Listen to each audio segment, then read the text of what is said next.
بسم اللہ الرحمن الرحیم۔ میرا نام عبدالرشید، ایم فل عربک اور ایم اے اسلامیات سپیریئر کالج ڈیرہ غازی خان سے آپ سے مخاطب ہوں۔ بی بی اے اسلامیات سیکنڈ سیمسٹر کا ہمارا آج دوسرا لیکچر ہے اور ہمارا جو مین عنوان ہے وہ ہے تدوین قرآن۔ لیکن تدوین قرآن سے پہلے لیکچر کا تھوڑا سا حصہ ہمارا باقی تھا نزول قرآن کا، تو پہلے اس پہ ڈسکس کریں گے، اس کے بعد پھر اپنے مین ٹاپک پہ تدوین قرآن پہ آئیں گے۔ تعارف قرآن کا آخری حصہ تھا کہ قرآن پاک کے نزول کے ادوار۔ قرآن پاک جب حضور پاک صلی اللہ علیہ وسلم پر نازل ہوا تو 23 سال کے عرصے میں نازل ہوا، بلکہ یوں سمجھ لیں کہ قرآن پاک کا نزول 2 مرتبہ ہوا۔ حضرت عبداللہ ابن عباس فرماتے ہیں کہ اللہ تعالیٰ نے ایک مرتبہ قرآن کو لوح محفوظ سے آسمان دنیا پہ اتارا اکٹھے، یہ پہلا نزول ہے۔ لوح محفوظ سے آسمان دنیا پر پورے قرآن کو اکٹھے اتار دیا۔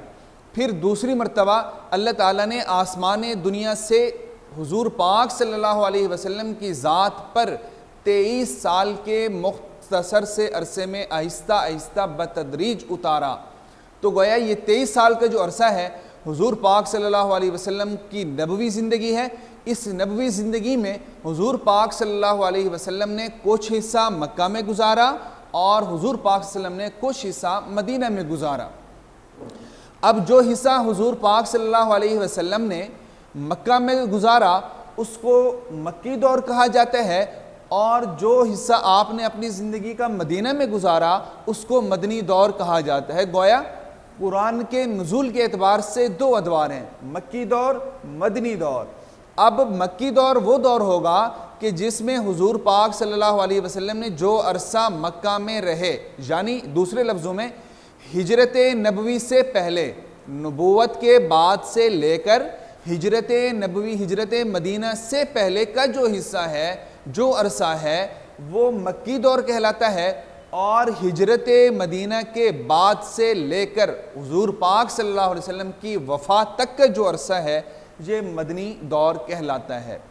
اب کتنا اس کا عرصہ ہے وہ آپ دیکھ لیں کہ جو مکی دور ہے اس میں آپ کے 12 سال 5 ماہ 12 دن یہ حضور پاک صلی اللہ علیہ وسلم کا مکی دور ہے۔ 12 سال 5 ماہ 12 دن یہ حضور پاک صلی اللہ علیہ وسلم کا مکی دور ہے۔ اس کے بعد آتا ہے مدنی دور۔ یہ وہ دور ہے جو میں نے کہا کہ آپ نے مکہ مکرمہ سے مدینہ منورہ کی طرف ہجرت فرمائی، تو یہ کتنا عرصہ ہوا؟ یہ عرصہ 9 سال 9 ماہ 9 دن ہے۔ مدنی دور جو ہے حضور پاک صلی اللہ علیہ وسلم کا 9 سال 9 ماہ 9 دن ہے۔ اب مکی دور اور مدنی دور جب ہمارے سامنے آ گیا تو ظاہر ہے کہ قرآن مکہ میں بھی نازل ہوا اور قرآن مدینہ منورہ میں بھی نازل ہوا۔ تو اس میں قرآن کی صورتوں کے اعتبار سے 2 قسمیں ہیں۔ صورتوں کے اعتبار سے جیسے نزول کے ادوار 2 ہیں، اسی طرح قرآن کی صورتوں کی بھی 2 قسمیں ہیں، مکی صورتیں اور مدنی صورتیں۔ تعریف وہی ہوگی کہ حضور پاک صلی اللہ علیہ وسلم کے اوپر ہجرت مدینہ سے پہلے قرآن کا جو حصہ نازل ہوا وہ مکی صورتیں کہلاتی ہیں، اور ہجرت مدینہ کے بعد سے لے کر وفات تک کا جو حصہ قرآن کا حضور پاک صلی اللہ علیہ وسلم پر نازل ہوا یہ مدنی صورتیں کہلاتا ہے۔ اب اس تعریف کے مطابق آپ یہ ذہن میں رکھیں کہ ہجرت سے پہلے حضور پاک صلی اللہ علیہ وسلم اگر مکہ سے باہر چلے گئے اور قرآن کی کوئی صورت کوئی آیت نازل ہوئی تو اس کو ہم مکی صورت کہیں گے، مدنی یا کسی اور کی طرف اشارہ نہیں کریں گے۔ اسی طرح ہجرت کے بعد حضور پاک صلی اللہ علیہ وسلم پر مدینہ سے باہر خواہ مکہ میں ہی قرآن کا کوئی حصہ نازل ہوا ہو اس کو ہم مدنی کہیں گے، وہ مکی نہیں کہلائے گا۔ تو گویا مکی صورتیں ہجرت سے پہلے والی ہیں اور ہجرت کے بعد والی صورتیں مدنی صورتیں کہلاتے ہیں۔ تعداد قرآن مجید کی ٹوٹل صورتوں کی تعداد 114 ہیں، جن میں سے مکی صورتیں 86 ہیں۔ 86 صورتیں جو ہیں وہ مکی ہیں، اور مدنی صورتوں کی تعداد 28 ہے، تو گویا یہ کل 114 صورتیں ہوئیں۔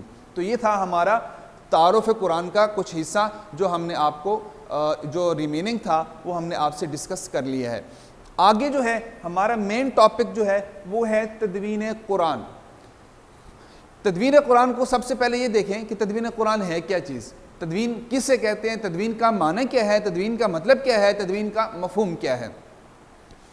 سب سے پہلے ہم تدوین کا معنی دیکھیں۔ تدوین کا معنی ہے جمع کرنا، اکٹھا کرنا۔ یہ وہی لغوی معنی ہے، ایک لغوی معنی ہوتا ہے، ایک اصطلاحی معنی ہوتا ہے۔ اصطلاحی معنی سے مراد کہ عرف عام میں اس سے مراد کیا لیا جاتا ہے۔ تو تدوین کا معنی ہے جمع کرنا، اکٹھا کرنا۔ اصطلاحی مفہوم اس کا یہ ہوگا کہ قرآن پاک کو کتابی صورت میں جمع کرنا تدوین کہلاتا ہے۔ قرآن پاک کو کتابی صورت میں جمع کرنا تدوین کہلاتا ہے۔ اب جب ہمارے سامنے یہ چیز آ گئی ہے، اب ہم آتے ہیں کہ تدوین قرآن کے ادوار کتنے ہیں۔ تدوین قرآن کے ادوار 3 ہیں، یعنی 3 ادوار میں قرآن پاک مختلف طریقے سے جمع ہوتا رہا۔ تو پہلا دور ہے حضور پاک صلی اللہ علیہ وسلم کا اپنا دور، جس کو عہد رسالت کہا جاتا ہے۔ دوسرا دور ہے عہد صدیقی، حضرت ابو بکر صدیق کا دور، جس کو عہد صدیقی کہا جاتا ہے۔ تیسرا دور ہے عہد عثمانی، حضرت عثمان غنی رضی اللہ تعالیٰ عنہ کا دور، کہ جس کو عہد عثمانی کہا جاتا ہے۔ ان تینوں ادوار میں مختلف طریقے سے قرآن مجید مدون ہوتا رہا۔ تو آگے ہم تفصیل پڑھیں گے کہ کن کن ادوار میں کس کس ترتیب سے قرآن پاک کو جمع کیا جاتا رہا۔ تو سب سے پہلے ہم آتے ہیں عہد رسالت پہ۔ حضور پاک صلی اللہ علیہ وسلم کا جو اپنا دور ہے، اس دور میں قرآن کی تدوین کیسے ہوئی، یا اس دور میں قرآن کس صورت میں موجود تھا۔ پہلی بات آپ یہ ذہن میں رکھیں کہ جب حضور پاک صلی اللہ علیہ وسلم پر قرآن نازل ہوا تو اللہ جل شانہ نے لغت قریش میں، حضور قریش خاندان سے تعلق رکھتے تھے، حضور کی اپنی قریش کی زبان میں قرآن نازل ہوا، لیکن اردا گرد جو مختلف قبائل تھے وہ بھی عربی تھے، وہ بھی عربی زبان بولتے تھے۔ تو ان لوگوں نے اجازت مانگی کہ یا رسول اللہ ہمیں اجازت دی جائے کہ ہم اپنے لہجے میں، الفاظ بھی وہی تھے، معنی بھی وہی تھے، تھوڑا سا لہجہ چینج تھا، تو ہمیں اجازت دی جائے کہ ہم اپنے لہجے میں قرآن کو پڑھتے رہیں۔ تو اللہ جل شانہ کی اجازت سے حضور پاک صلی اللہ علیہ وسلم نے ان کو اجازت مرحمت فرما دی۔ اب آئیں کہ حضور پاک صلی اللہ علیہ وسلم کے دور میں قرآن کس طرح سے جمع ہوتا رہا۔ سب سے پہلے یہ دیکھیں کہ میں نے لکھا ہے حفظ۔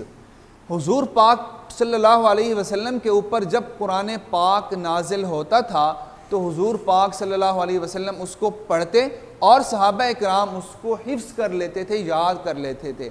اور یہ جو حفظ کا ملکہ ہے، حفظ کی قوت ہے، یہ ان لوگوں میں اتنی زیادہ تھی کہ بڑے بڑے شعراء کے، جاہلی شعراء کے جو اشعار تھے وہ ان کو ازبر ہوتے تھے، یاد ہوتے تھے، ایک بار پڑھ لینے سے ان کو یاد ہو جاتے تھے۔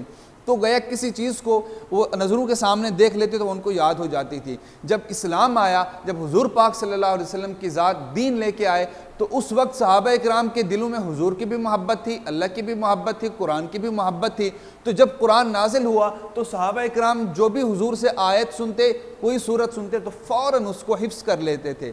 اس کے ساتھ دوسرا کام یہ ہوتا تھا کہ حضور پاک صلی اللہ علیہ وسلم خود لکھواتے تھے، صحابہ اکرام سے کہتے تھے اس آیت کو لکھ لو، تو صحابہ اکرام اس آیت کو بھی لکھتے تھے۔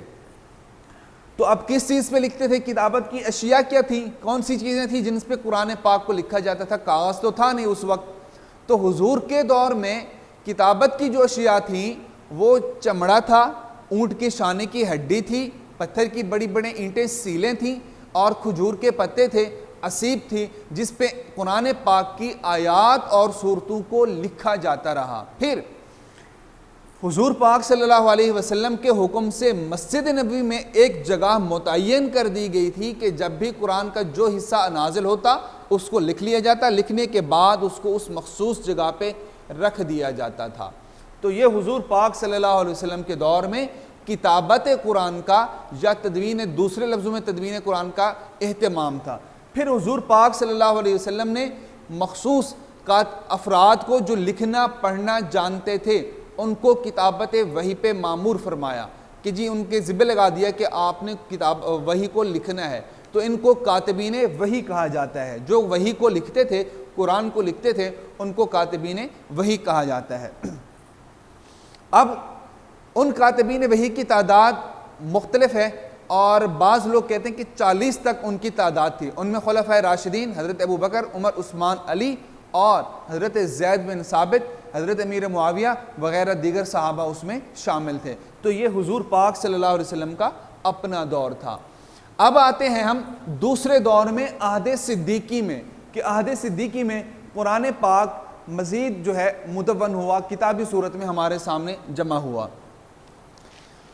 جیسا کہ آپ نے سنا اور دیکھا ہے کہ حضور کے دور میں قرآن پاک اوراق کی صورت میں تھا، کتابی صورت میں نہیں تھا۔ جو آیت نازل ہوتی، جو صورت نازل ہوتی تھی، اس کو لکھ لیا جاتا تھا۔ حضرت ابو بکر کے جب دور آیا تو سب سے پہلے بھی قرآن کو تدوین کی ضرورت کیوں پیش آئی، کتابی صورت میں جمع کرنے کی ضرورت کیوں پیش آئی، اس چیز کو ہم دیکھیں گے۔ تو تھوڑا سا پس منظر یہ ہے کہ حضور پاک صلی اللہ علیہ وسلم کے آخری ایام میں مسیلمہ کذاب نے جھوٹی نبوت کا دعویٰ کیا۔ اس نے کہا کہ میں اللہ کا نبی ہوں معاذ اللہ۔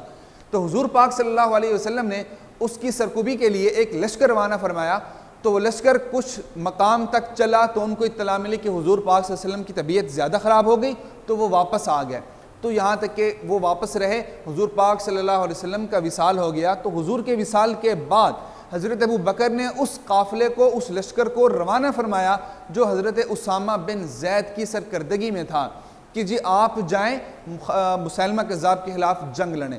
تو وہ جو جنگ جہاں پہ ہوئی اس جگہ کا نام تھا یمامہ۔ تو اسلامی تاریخ میں اس جنگ کو جنگ یمامہ کہا جاتا ہے۔ تو اس جنگ میں 1700 صحابہ شہید ہوئے، 1700 صحابہ اکرام شہید ہوئے، اور جن میں تقریباً 60-70 کی تعداد حفاظ کی تھی، یعنی وہ صحابہ جو قرآن پاک کے پورے حافظ تھے، وہ اس جنگ میں شہید ہو گئے۔ جب یہ صحابہ شہید ہوئے تو حضرت عمر آئے حضرت ابو بکر کے پاس، ان کے دل میں خیال آیا کہ کہیں ایسا نہ ہو کہ صحابہ شہید ہوتے رہیں اور قرآن کا بہت سے حصہ ضائع ہو جائے۔ تو حضرت عمر نے حضرت ابو بکر کو مشورہ دیا کہ جی جنگیں تو ہوتی رہیں گی، ابھی تو پہلی جنگ ہم نے لڑی ہے، ہمیں نہیں معلوم کہ یہ سلسلہ کہاں تک چلتا ہے، لہٰذا آپ ایسا کریں کہ قرآن پاک کو کتابی صورت میں جمع کریں۔ حضرت ابو بکر نے کہا کہ بھائی جو کام حضور نے نہیں کیا وہ میں کیسے کروں؟ تو انہوں نے کہا کہ جی نہیں، آپ کو یہ کام کرنا پڑے گا، کیونکہ اس میں خطرہ ہے کہیں ایسا نہ ہو کہ قرآن کا بہت بڑا حصہ ضائع ہو جائے صحابہ کے چلے جانے سے۔ تو حضرت ابو بکر کہتے ہیں ابو عمر اصرار کرتے رہے تو اللہ تعالیٰ نے میرا سینہ کھول دیا، شرح صدر فرما دیا کہ جی قرآن کو کتابی صورت میں جمع کرنا چاہیے۔ پھر حضرت ابو بکر آئے زید بن ثابت کے پاس، زید بن ثابت کا تقرر، یہ زید بن ثابت وہی ہیں جو میں نے ابھی پہلے بتایا کہ کاتبین وحی میں شامل تھے، حضور کے دور میں وحی کو لکھتے رہتے تھے۔ تو زید بن ثابت کا تقرر کیا، ان سے کہا کہ جی آپ حافظ بھی ہیں، کاتب وحی بھی ہیں، آپ قرآن پاک کو کتابی صورت میں جمع کریں۔ حضرت زید نے بھی وہی بات کہی جو سب سے پہلے حضرت ابو بکر نے کہی تھی کہ جی جو کام حضور نے نہیں فرمایا آپ لوگوں کو کیا ضرورت پیش آ گئی؟ تو حضرت ابو بکر نے کہا کہ جی اس کی ضرورت ہے، کہیں ایسا نہ ہو کہ صحابہ جنگوں میں شہید ہوتے ہیں اور ہم قرآن کے بہت بڑے حصے سے محروم ہو جائیں۔ تو لہٰذا یہ بھی کہتے ہیں، بلکہ ان کا اپنا فرمان ہے کہ حضرت ابو بکر نے میرے ذمہ جو کام لگایا، اگر مجھے یہ کہتے کہ جی آپ احد پہاڑ کو اٹھا کے ایک سائڈ پر رکھ دو تو وہ میرے لیے آسان تھا، یہ کام میرے لیے بہت مشکل تھا۔ تو طریقہ کار انہوں نے یہ رکھا کہ جی اعلان کر دیا اطراف میں کہ جی آپ کے پاس جو آیت ہے قرآن کی وہ لے کے آئیں، لکھی ہوئی بھی لے کے آئیں، ساتھ میں 2 گواہ بھی لے کے آئیں۔ تو وہ گواہ بھی لے کے آتے تھے، صورتیں بھی لے کے آتے تھے۔ تو اس طرح سے قرآن کی پھر جو مسجد نبوی میں جو نسخہ تھا اس سے اس کو میچ کیا جاتا تھا، پھر اس کو اس حصے میں شامل کر دیا جاتا تھا۔ تو اس طرح تو ایک نسخہ بن گیا جو مدون ہو گیا، اس نسخے کا نام مصحف صدیقی رکھا گیا۔ یہ نسخہ حضرت ابو بکر کے پاس رہا، ان کے بعد پھر حضرت عمر کے پاس آیا، حضرت عمر کی شہادت کے بعد یہ نسخہ حضرت حفصہ کے پاس چلا گیا۔ اگلا دور ہے عہد عثمانی، یہ ہمارا تیسرا دور ہے۔ اس دور میں اسلامی سلطنت وسیع ہو چکی تھی، اسلام عرب سے نکل کر عجم میں آیا۔ تو جب عجم میں آیا، میں نے پہلے بتایا تھا کہ لوگ اپنے اپنے لہجے میں قرآن پڑھتے تھے، تو عجمیوں نے جب دیکھا کہ لوگ مختلف طریقے سے پڑھ رہے ہیں تو قرات میں اختلاف پیدا ہو گیا، لوگ ایک دوسرے کو کافر کہنے لگے کہ جی تم قرآن غلط پڑھتے ہو۔ تو حضرت حذیفہ بن یمان آرمینیہ کے جنگ میں تھے، تو انہوں نے یہ حالات دیکھے تو حضرت عثمان کے پاس آئے، انہوں نے آ کے حضرت عثمان کو مشورہ دیا کہ جی آپ تمام لوگوں کو ایک قرآن پہ جمع کریں۔ تو انہوں نے بورڈ کا قیام کیا، زید بن ثابت کا وہی تقرر کیا، ان سے کہا کہ آپ قرآن کو ایک قرات پہ جمع کریں۔ وہ ایک قرات کون سی تھی؟ وہ ایک قرات وہی قرات قریش تھی، حضور پاک صلی اللہ علیہ وسلم کی اپنی لغت جس میں قرآن پاک نازل ہوا تھا۔ تو انہوں نے پورے قرآن کو اسی ایک لغت ایک قرات پہ جمع کر دیا، اس کے 6-7 نسخے تیار کروائے اور مختلف ممالک میں بھجوائے، اور ایک نسخہ مدینہ منورہ میں رکھ دیا۔ اب یہ جو نسخہ تھا اس پہ نقطے بھی نہیں تھے، اس پہ اعراب بھی نہیں تھے۔ اب یہ جو نقطے اور اعراب ہیں، حضرت علی کا ایک شاگرد ہیں ابو الاسود الدؤلی، انہوں نے اس قرآن پاک کے الفاظ پہ نقطے لگائے اور اعراب، بعض لوگ کہتے ہیں اعراب بھی انہوں نے لگائے، اور بعض لوگ کہتے ہیں اعراب جو ہیں وہ حجاج بن یوسف نے لگائے تھے۔ تو یہ ہے ہمارا تدوین قرآن کا پورا ٹاپک، اس کو دیکھیے اور اپنا خیال رکھیے گا۔ اللہ حافظ۔